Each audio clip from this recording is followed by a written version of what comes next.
Okay, welcome everybody. So, what am I really talking about tonight? And it's definitely not about scaling and planing. It's really about expanding the vision of a hygiene or a restorative hygiene practice. And really, the question is why? And when you look at where dentistry is today, it is in a total different time zone than it was when I graduated dental school literally over 30 years ago. And the changes are so profound. So about 3 years ago, the ADA does a study. And the study involved 7 micro studies. And I show this in almost all my courses. And basically, it was a depressing accumulation of data. And it basically came up with many points that dentistry is going to be flat for decades to come, not years to come, but decades eventually, or let's say at least a decade.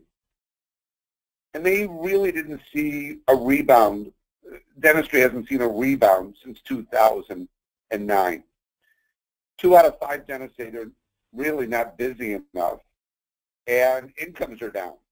So for the hygienists on the call, that should be alerting, because you have to be in a really progressive practice, if you ask me, because the trend is down. In 2005 was the peak year of dental incomes, which blows me away, but that's what the data shows. This is out of dentistry today. We all know PPOs are out there, and they're growing, and I really think they're a huge part of dentistry that's hurting our profession in many ways. So I'm not going to bash, but you'll see why this whole lecture and how we get through this. So when you look at the fact that 68% of dentists out there take 7 to 8 PPOs, it tells you we're not busy enough, because why would they be discounting the work 30, 40, 50, or 60% when our overhead is 50 or 60%? So when I talk about thinking in the box, this is how I look at the box. MetLife is the box. Now, they don't like me, and that's fine, too bad. But when I go up and I look up in the sky in New York, this was a few Bloody Marys on my way to the U.S. Open with some friends. MetLife is the former Pan Am building. And you look at floors 41 through 47, and I call them the rejection floors. They then send all your letters over to this floor. And their whole goal is really denial. It limits so much of what we can do, whether you're a hygienist or a doctor. So no Photoshop, but routinely I think of MetLife as the box. They think one way, and it's red, which is no. It's my humor. Just bear with me. You'll see where this is going. The study also said that dentists are going to really have to run their businesses far more efficiently, both clinically and non-clinically. And when I'm teaching clinical courses, you've got to be more efficient. And non-clinically means you got to run a business. And this is why corporate dentistry is thriving, because dentists just don't know how to run a business. It's just the majority of us we were never trained in business. So the report says we also are going to have to create a value, which I'm going to get into next. And also really create a far better future by communicating, which I'm going to get into with some technologies. So thinking outside the box 2 years ago. So 2 years ago, my office created, and it's a multi-specialty office. And we have, as you can tell, 3, 4, 5 general dentists, periodontist, oral surgeon, endodontist, prosthodontist, orthodontist. And this all has come about really over the last 5 to 7 years in my practice, because this is where dentistry is going. One office with a multi-specialty, or a group of general dentists having or sharing with a group of specialists. So I took my office and I created my own dental plan. This is huge. I would recommend anybody follow up with me, get in touch with me. I'll send you out all the marketing materials. This has been a godsend. So when I talk about restorative practice, hygiene practice, I talk about year 1, the UDP plan. My office is called the University of Dental Professionals. So that's the UDP plan. This was year one brochure. And it's really our in-office prevention plan. Prevention means hygiene.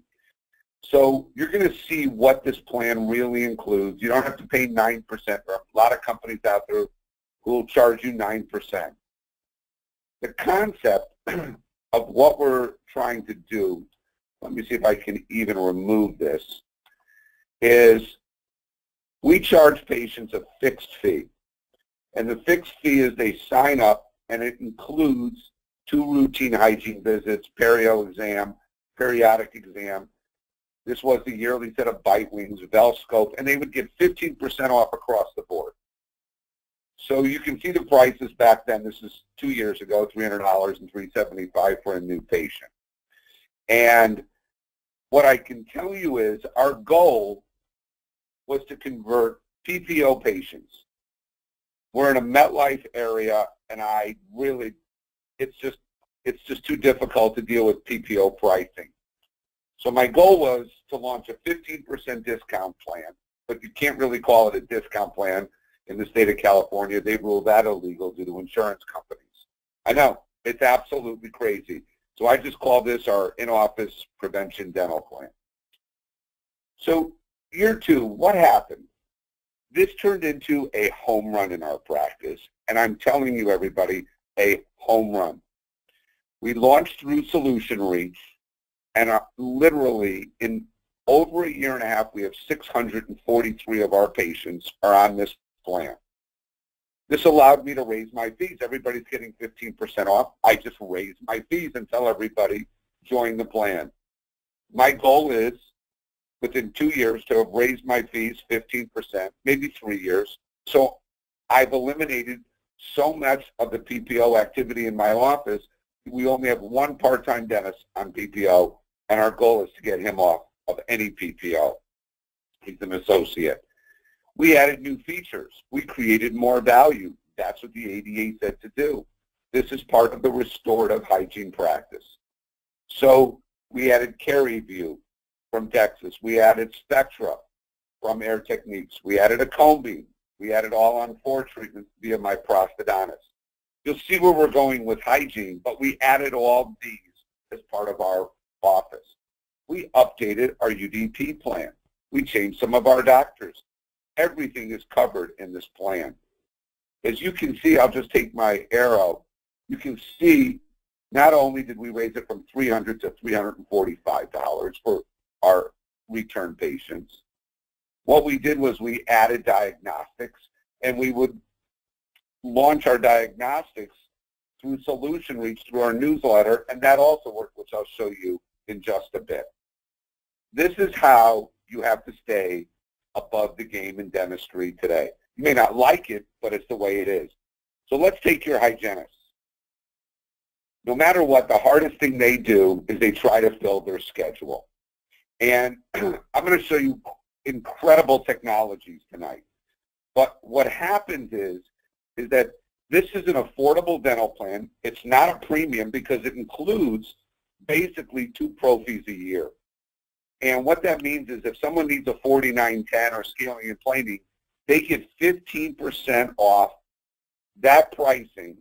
And if the patient's just coming in for 4910s, they get a $200 credit, which is the price of 2 prophies in our office. They get a $200 credit, and it's 15% off all of the rest of the Perio charges. So the hygienists love this. And there's no special discounts, not for your mother's best friend from your first cousin. It means nothing. Senior citizens, students, all on this plan. We do no financing on this plan. If someone needs to finance an all-on-4 or a big case, they're not in our dental plan. This means you get $345 in our office cash up front. And we use Solution Reach a ton in my practice, really to update the patients on a lot of what we're doing. And there's so many new technologies coming that complement Solution Reach even further. So imagine this. You now have your own, not an insurance plan, your own dental plan. And I will tell you, like, I'm a huge proponent of Perio Protect. We'll get to it at the end of the night. I don't want to get denied a great treatment for a patient based on insurance company. So this includes everything in my office, 15% off, which is huge for the patients. The ADA survey said that the biggest growth, in fact the only growth, will happen in aging Americans, those 70 and up. Well, who do you think loves a discount dental plan? My older patients. So this has been a home run. They don't have insurance, a home run. So how does that prevention plan lead me to our night tonight in a hygiene-driven, diagnostic, preventative, treatment planning philosophy? How is this recession-proof? So the first thing I can tell you is my hygienists are amazingly talented. They're amazing. I train my hygienists for approximately 3 months. I have a lead hygienist in my office, and my hygienists have to literally learn everything you're seeing on the screen. They learn what sequential therapy is. They all have to be laser certified. Whether you're a 980 office or an AMD 810 office, they have to be laser certified with their diodes. We use some Arrestin in our practice. We use a lot more Perio Protect for what we would call our refractory patients and far more. We'll get to that. Arrestin is just for localized areas. We know that.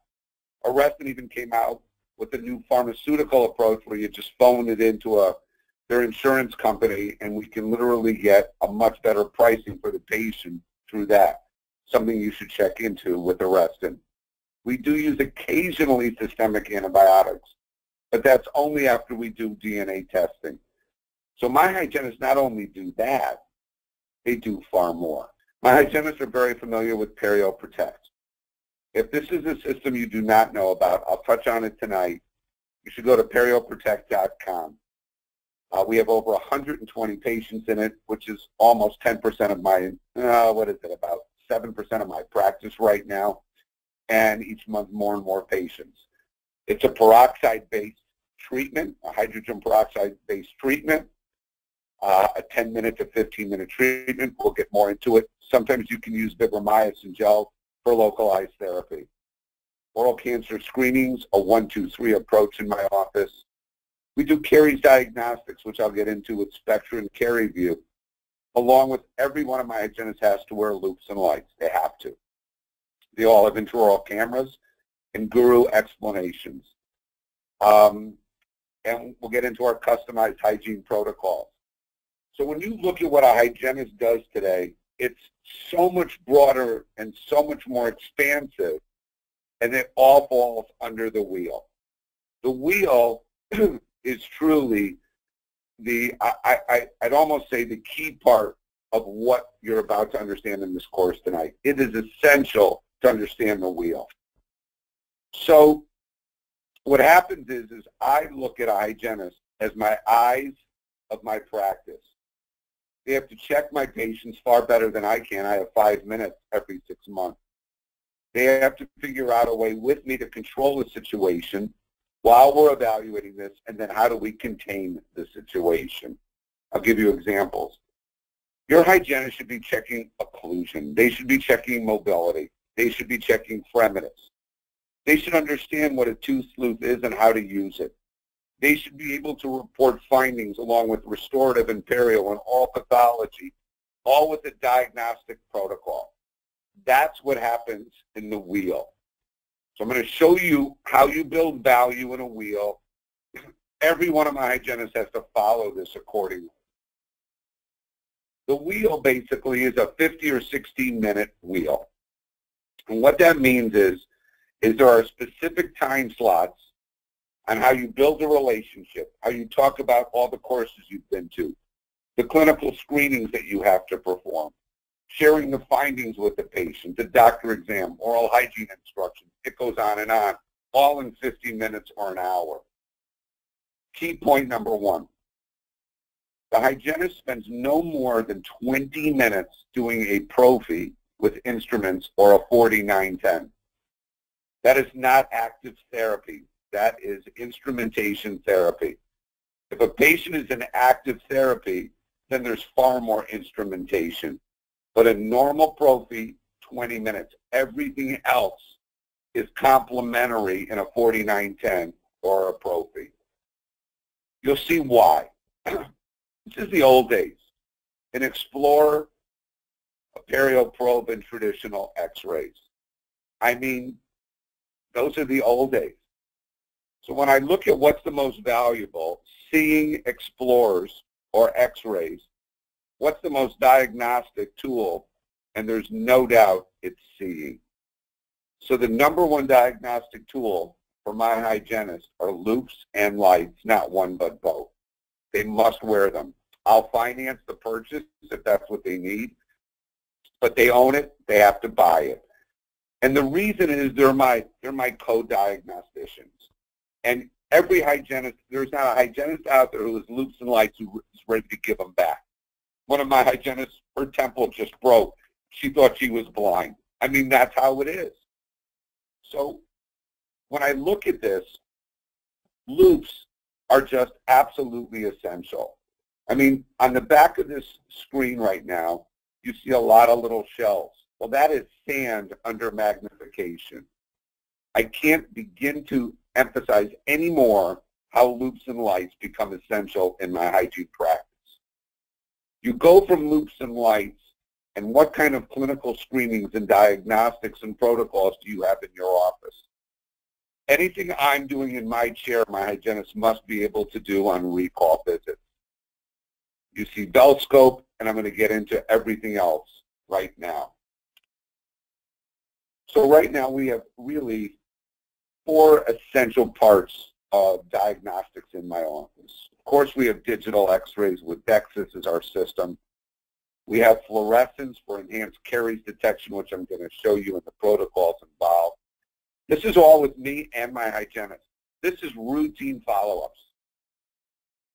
Transillumination is Caries view, which I'll show you. That is from DEXIS. And a cone beam, it's amazing, but I do more cone beams on endodontic and pathology than implants in my practice. I pay $1,900 a month for a cone beam. I've got 5 fields of views. And I'm going to tell you, yes, we place implants in our practice. We use it a ton. But I'm going to tell you, I couldn't even imagine not having a cone beam in my practice.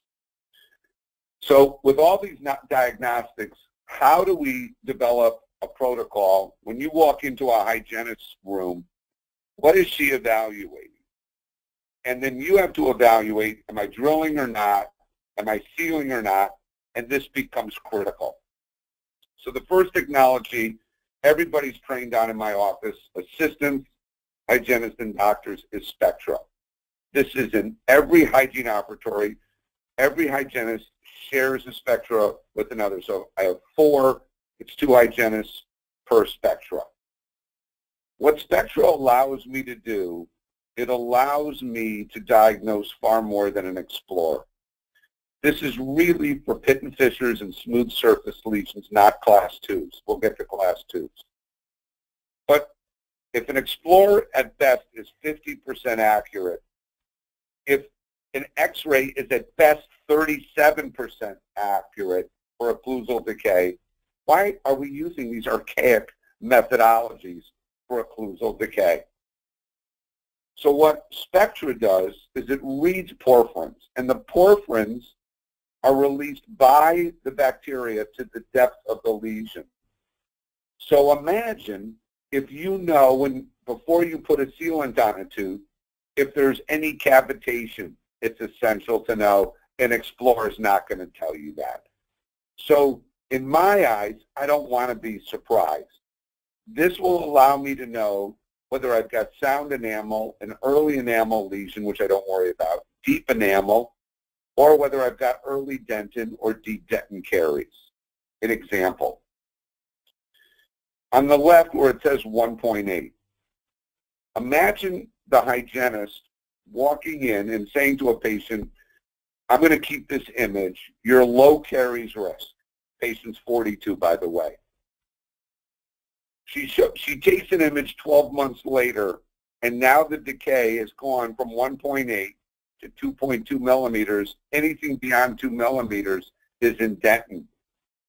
I can't tell you if this is an active lesion, but I can tell you it grew in 12 months. Why would you watch and wait? Patient had no stick and nothing on the x-ray.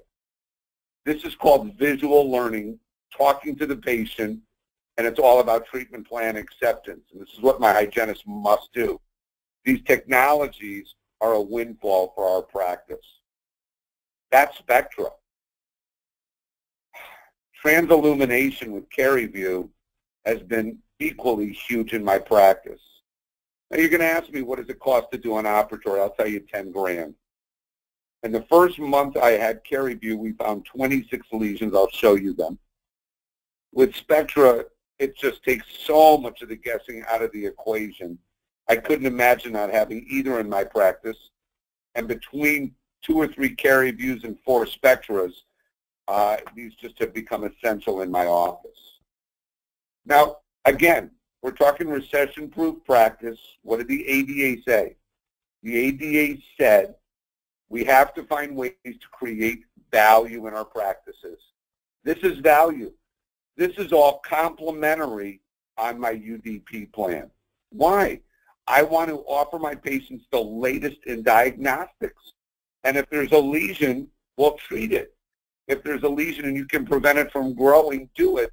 This just fills great share time in between my crowns, my implants, and everything big.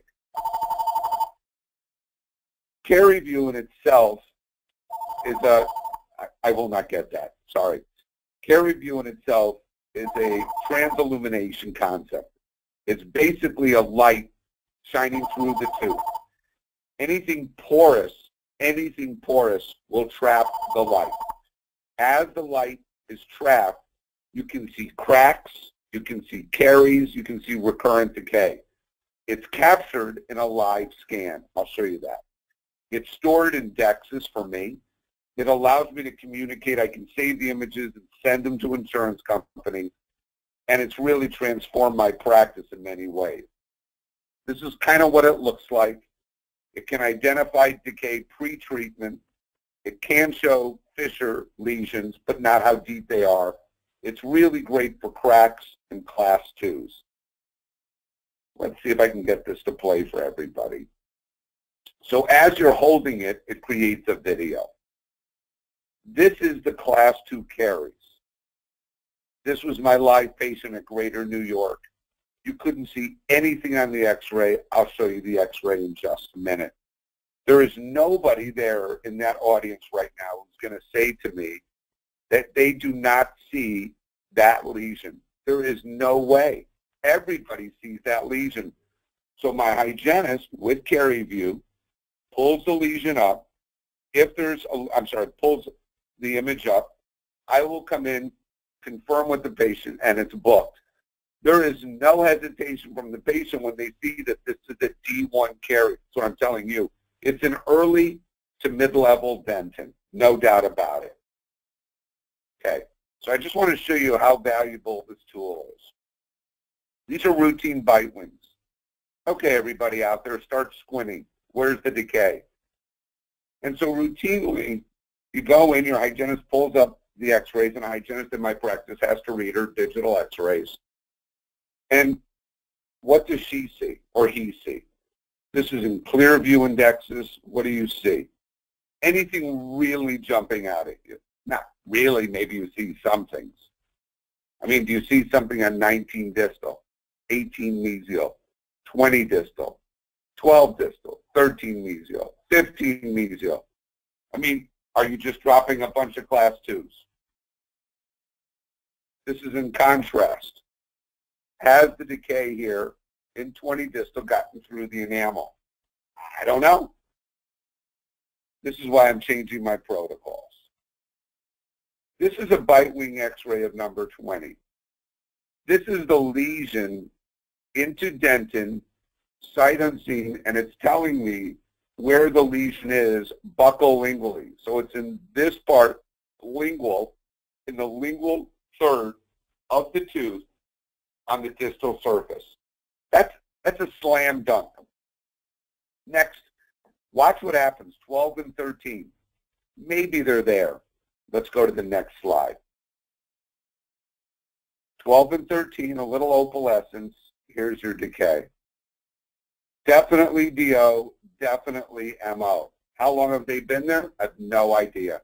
She's 33 years old. I'm certainly not going to want to watch. First month, 26 diagnosed lesions. I had to explain to patients why this was more, I would call, sensitive and specific for class 2 decay than digital x-rays. It has changed my protocols. We'll get to how it's changed my protocols. It's called Becky. So Becky comes in and she's 17 years old. She went to a periodontist. So I sent out an email via Solution Reach about that we now have radiation-free diagnostics, Spectra and Caries view. In the first month we sent out Solution Reach, we had 52 teenagers via their parents come into my office. Becky was one of them. So Becky comes in, and this is my screen today. Notice no digital x-rays on her. This is the old days. Can you imagine? Oh my God, their faces must be glowing.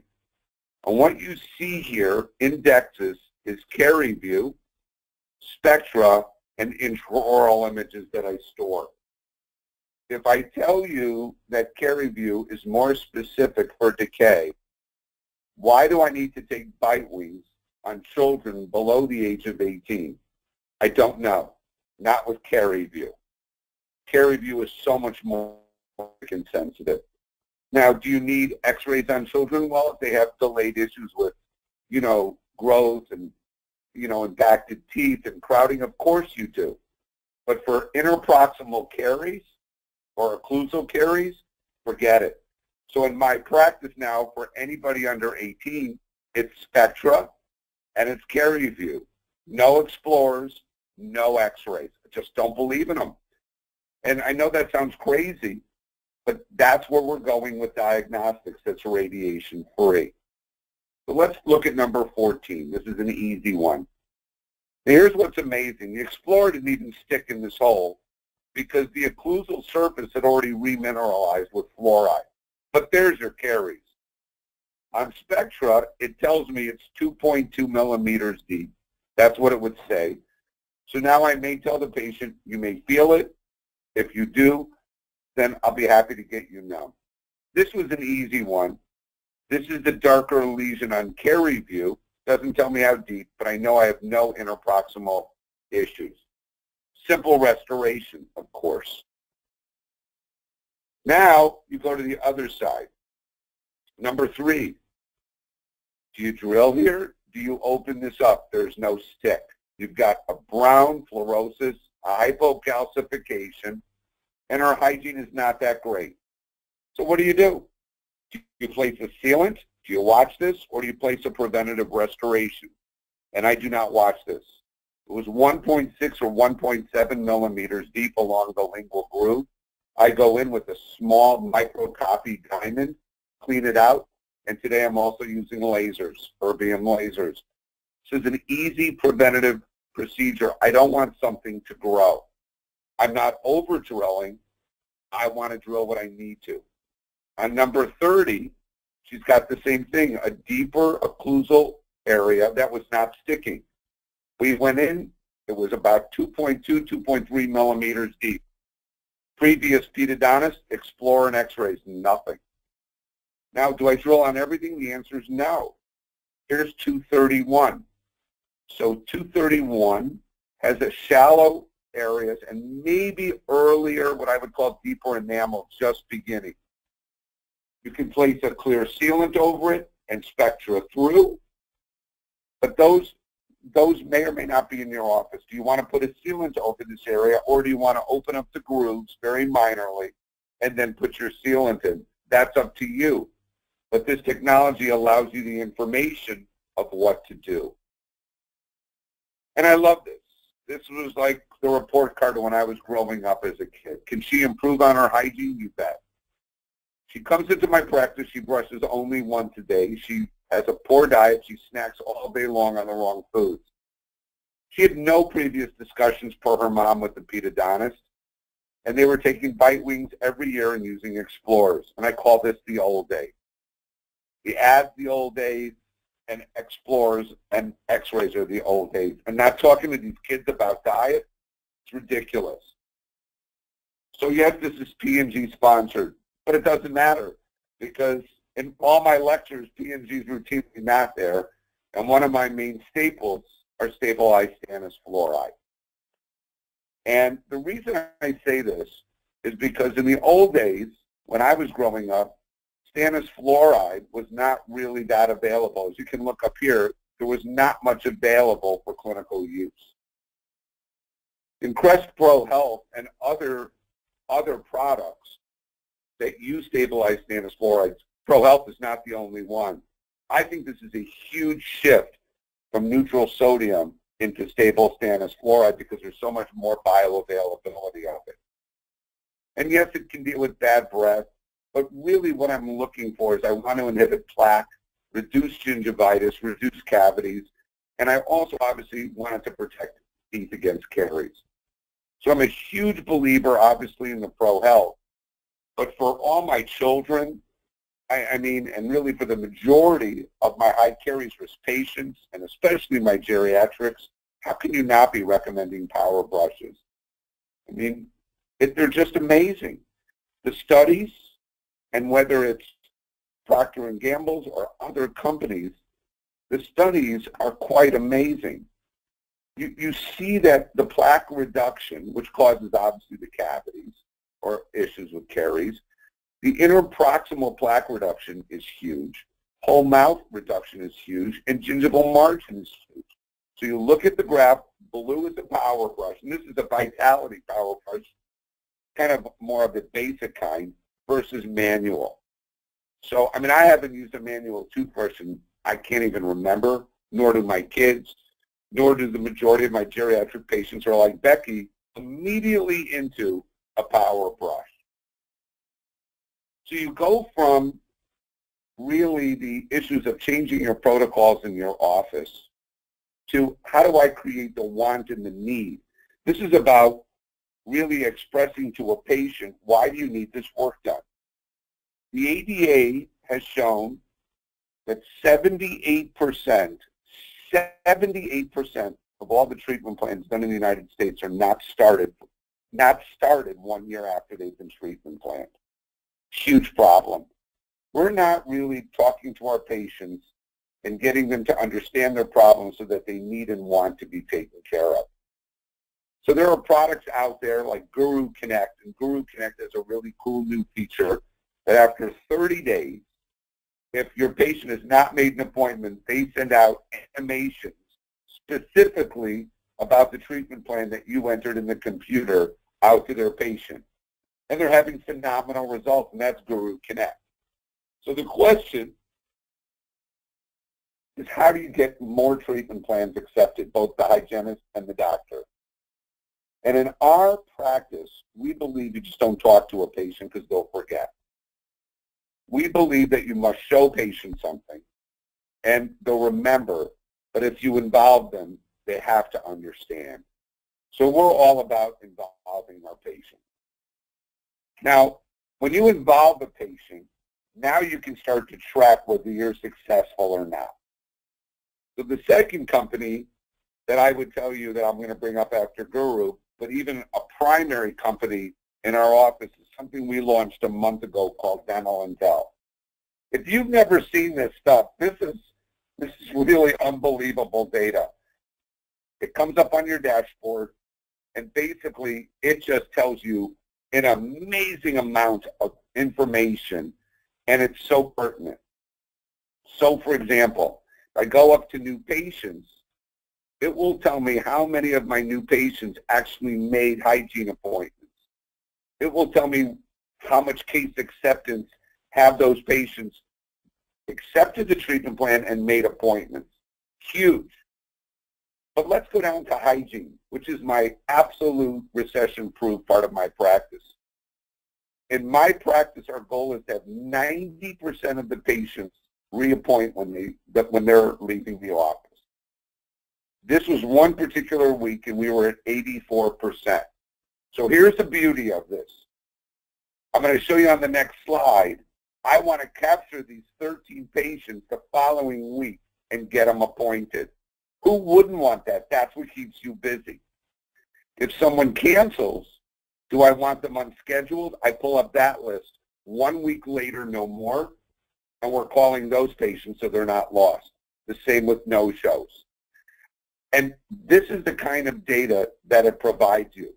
This data is absolutely essential for understanding your numbers in your practice. So this is what I had just shown you, my unscheduled appointment. So here's Tania, one of my star hygienists. The patients are blocked out for HIPAA. These are patients that did not reappoint. 1, 2, 3, and 4 patients. This is Celia, one of my other star hygienists. So if I know the patient and they haven't rebooked, all by a click of a tab, my hygiene coordinator or my front desk manager, she's calling these patients 1 week later or emailing them. And this is the opportunity to have a much more efficient office, which is what I'm trying to get through with Dental and Tel. The numbers are staggering when you start to realize all the work that's being literally left on the table because we're not following up. I can follow not just total visits in hygiene, where we're just booming in our practice, but I can also look at production goals, hygiene production goals, restorative production goals, miscellaneous. I can also see how much hygiene is booking for restorative. So if I walk in a room, talk to Tania, and we're now treatment planning, I'll know if the patient followed up on the treatment plan or we're calling that patient up. I only see 4 new patients a month. I don't need to see anymore because of my, what I would call established practice. I can go into my ReCare system and see who has not been in the last 6 months, 6 to 9 months, and you just click that tab and all their names and information come up. So much more efficient than anything I've seen in dentistry. And this is all a smidgen of what Dental and Tel does. So now I go back to my patients wanting and needing. We'll show them. We'll involve them. This is the trust generation, this older generation, and they're the best for referrals, the best. We'll take images of their mouths. We'll show them all this plaque. They can't imagine why they're getting all these cavities. And I'm telling you, after 85, it's just death and destruction. You look at these class 2 areas of decay, we take vertical bite wings every year on our geriatric patients. They're a disaster waiting to happen. But how do you show these patients is you have to create visual tools in your office. I mean, these are blown up. I mean, my pixels aren't great on my intraoral camera, but in the office, they're ideal. They have to identify the problem. They not only come back, they're going to want and need the work done. So you look at things like this. How do you show this to a patient? Do you just pull their lip down and show them all their plaque? We take intraoral images, my hygienists do.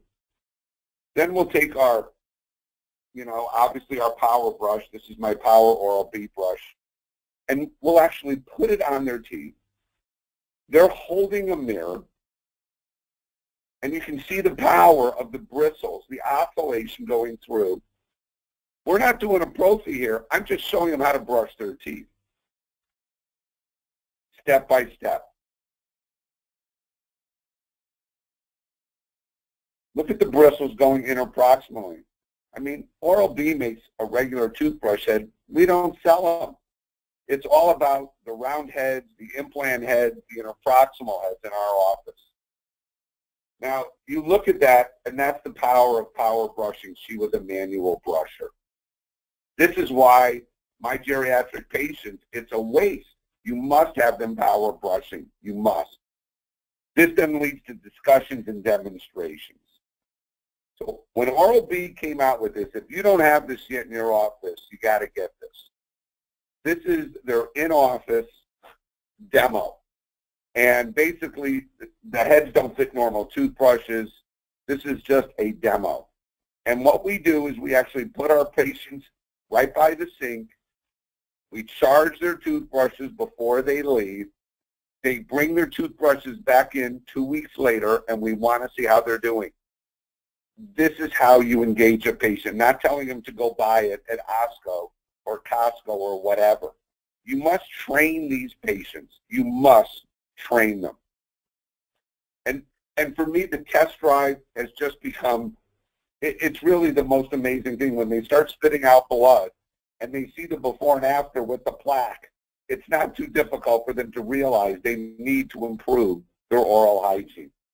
The test drive is huge. Okay, just want to advance this forward. Hold on. I'm not seeing why we're not, so let's try this. When I explain it on a model to a geriatric patient, we're never really pushing the traditional heads with the Oral-B. Everything is about the round, and we go over tooth by tooth. I really don't care about the Wi-Fi and all the features to my geriatric patients. I just want them to know the 2-minute timer and how to use this. That really becomes the most essential part of the whole thing. Just examples, and we just try to go through this with them. This builds just great confidence. And you got to realize when P&G did the testing, P&G showed the difference between a regular brush and the power brush. Tons of studies. You know, Sonicare did the same thing.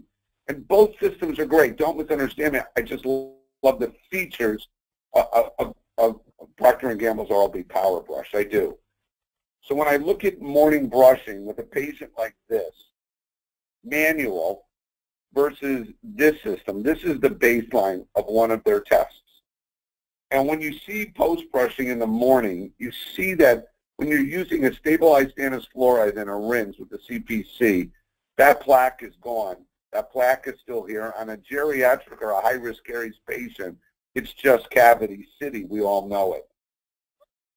12 hours later, nighttime brushing, you can see the reaccumulation of plaque, minimal with the stabilized stannous of Pro Health and the CPC rinse.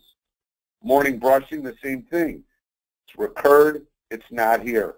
So I actually look at these studies, and I try to decide what's best for my patients. So when you look at, you know, Crest Pro Health rinse, yes, it can stain teeth, and if we find patients where it's staining, we get them off of it. But on the other hand, the whole idea is that sodium fluoride, the neutral sodium fluoride, does not really affect the tooth surface the same way a stabilized stannous fluoride does. It really, the stabilized stannous fluoride and the CPC, it really stops the plaque from reaccumulating over those 12 hours if brushed correctly. I mean, if they brush for 20 seconds, forget it. Still got to be the 2 minutes. So what I want to do is in the last part of this, I want to introduce you to another thought process. When you're working on an older patient, I am so worried about bacteremias that when you're doing 4910s, 4312s, or 4213s, or whatever we want to call them, scaling and planings or active therapy, we use a product that I think has been a stellar product, and it's totally unique in the marketplace. And the product we evaluated at the Catapult group, sorry, let me get back to it. We evaluated this product about 1.5 years ago. And the product itself is called OraCare. This is an activated chlorine dioxide.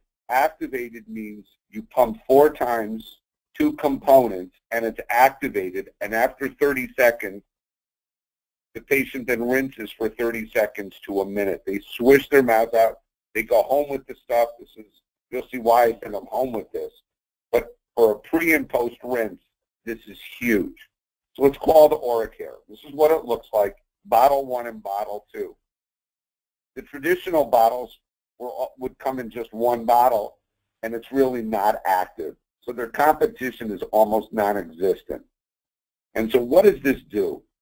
This puts chlorhexidine aside. We do not use chlorhexidine anymore in our office. This is antibacterial, antiviral, and antifungal. It neutralizes the volatile sulfur compounds, which are primarily the cause of bad breath and potentially some gum issues or periodontal issues. it can disrupt an unhealthy biofilm layer, and it can oxidize pro-inflammatory cytokines, which is a problem in perio patients. So no more Peridex in my office, none. And as I look at this, we use this also to treat candida with our patients.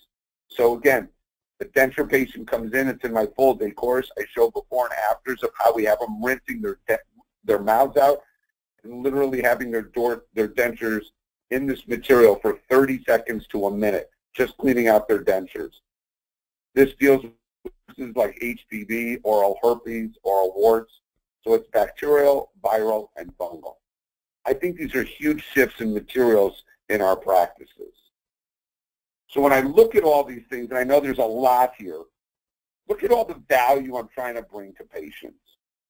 And the last case tonight is really about, in my eyes, more of what I try to bring. This is Abdel, 35-year-old taxi cab driver from Morocco.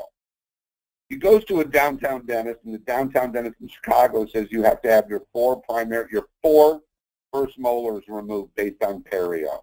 Unbelievable diagnosis. Wrong. So, like John Cloyce teaches in his own manner, we try to evaluate patients and figure out, can we handle their perio? Can we handle their caries issues? And can the patient work with us? Because if the patient doesn't work with us with home care, it's really, really a problem. So this is Abdel, some close-ups. He's got obviously some issues with every posterior quadrant, both with some perio and obviously some restorative issues. This is a hygienist's dream. He or she sees all this tartar. What can they turn around? And I'm going to show you some really new, exciting technologies of how this tartar can come off easier than just scaling and planing. Our imaging. We image all of our new patients, then my hygienists follow them, and this is all stored in Dexis. So when I look at number 32, what I'm showing you is that he's got caries in 32 and 31. There's 30. What does 30 really show? If I take this picture out, that's 32. Let's go back. I mean, that's 31. Now I go back. Let's go forward again. So if I take this out and go back, no stick, but look at the tooth, you're guessing. So we use Spectra here, and then we follow up this with Caries view. And with Caries view, he had no interproximal lesions at all, just deep class 1s.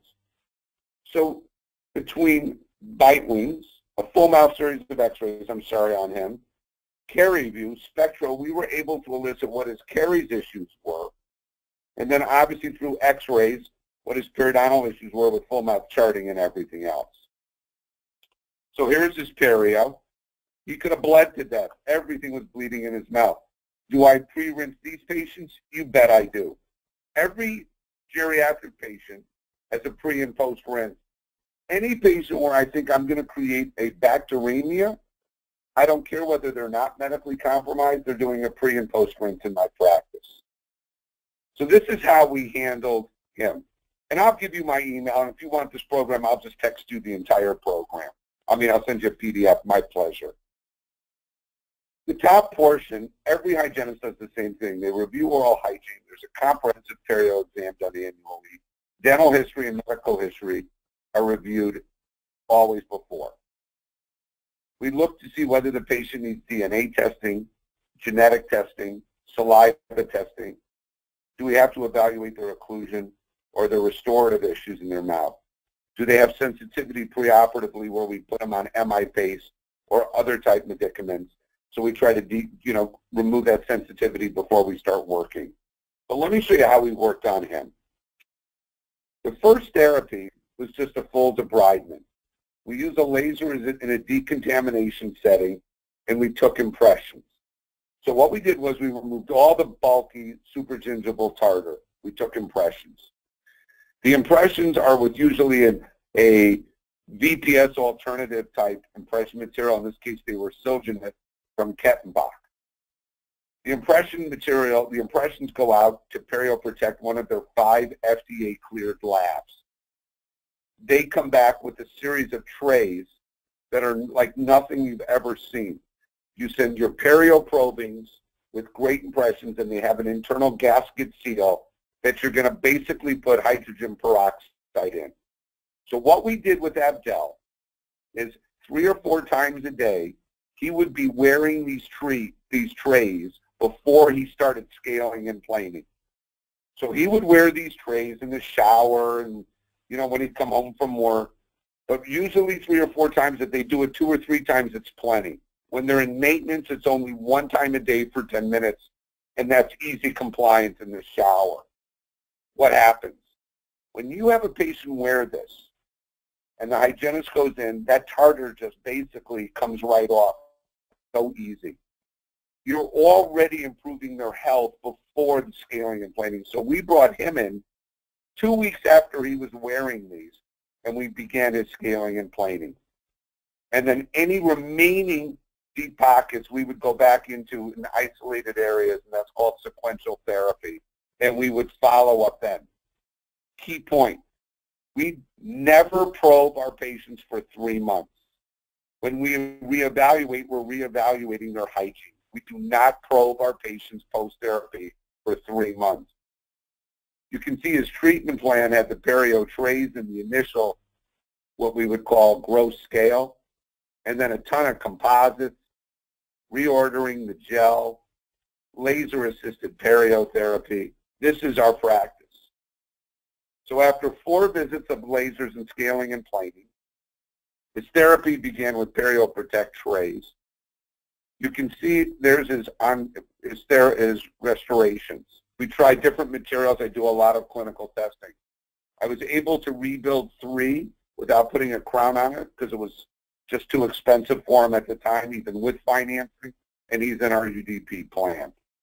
These are 3 posterior composites, all low stress, low shrink. I do just a tremendous amount of testing. Why do I show you this? They wanted to extract his first molars in downtown. Look at his tissue. Look at his healing. Another view. This is the beautiful stuff that a hygiene restorative department can do together. I love this case. I got Abdel's family and so many other cab drivers because this is ethical dentistry. And ethical dentistry in the right way leads to reviews. And I'm going to close my night on this one thing. When you look at reviews, and I know I'm a little over, reviews are key. So we work with a company called My Social Practice. And what they do is when a patient's in our office, in addition to all the social media we do with them, our patients get a text right when they're in the office, and when they go home or when they're at work, we ask them to post a review. We ask them not will they post a review. We actually tell them just pick Google, pick Facebook, pick Yelp.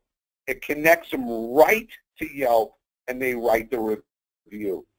It makes this effortless for the patient. So when we started with My Social this year, we had no Google reviews. This year alone, we already have 44 alone in Google, probably since April or March.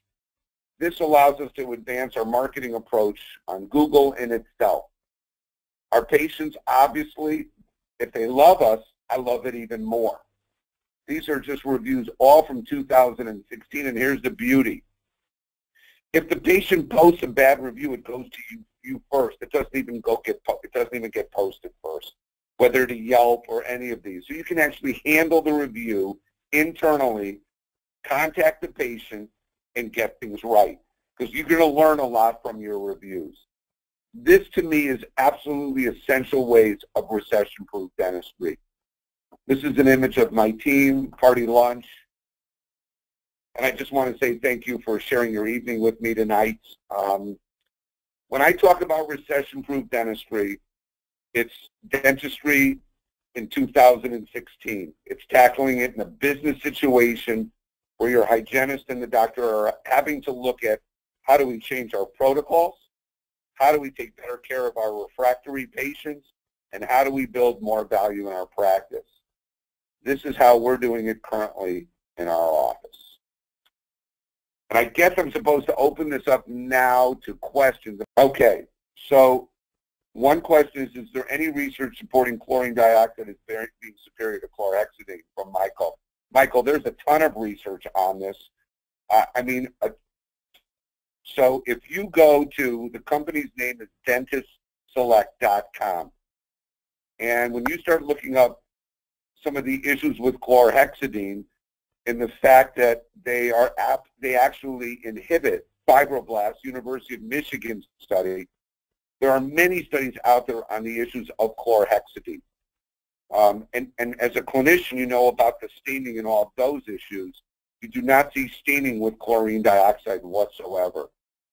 Chlorhexidine is much more antibacterial. It's antibacterial, whereas inactivated chlorine dioxide is both antibacterial, antifungal, and antiviral. And there is a lot in the literature, absolutely. But in an evening program, you can already see I'm out of time. But that would be my answer to that. So the question is, how do I get the disposable Oral-B heads? So, Kari, let me just tell you, we went right to our rep. I was at, I think, midwinter, on the floor, saw the program being launched. I called my P&G rep, and they brought it over to the office. And that's how we did it. Next question is, the laser use Lenop-based? I might have missed that point. No. Lenop is an Nd:YAG. It's a total different approach. The lasers that we use in our office for perio with the hygienists are not Nd:YAG Lenop-based. The lasers that we use in our office are in two settings. One is a decontamination setting where they're not activated, or when we're doing active therapy and we have to remove tissue, we activate the tips. Those are diodes, and you can obviously have disposable tips or just cleave your tips. But this is definitely not Lenop being performed by my hygienist. This is diode maintenance, recurrent, or obviously active therapy.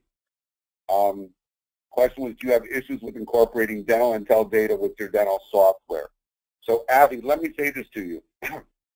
Here's the truth. Dental intel's numbers are more accurate than Dentrix's numbers in my practice. So in many ways, we find mistakes with Dentrix that we actually have to correct.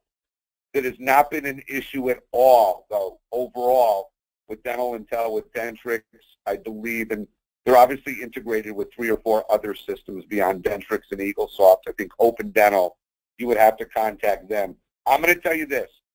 The training with dental intel has been unbelievable.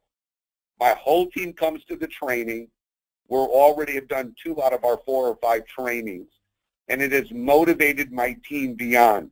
My doctors are more motivated. We're following up much more on our treatment plans, much more on reactivation. It's been a huge home run in our practice.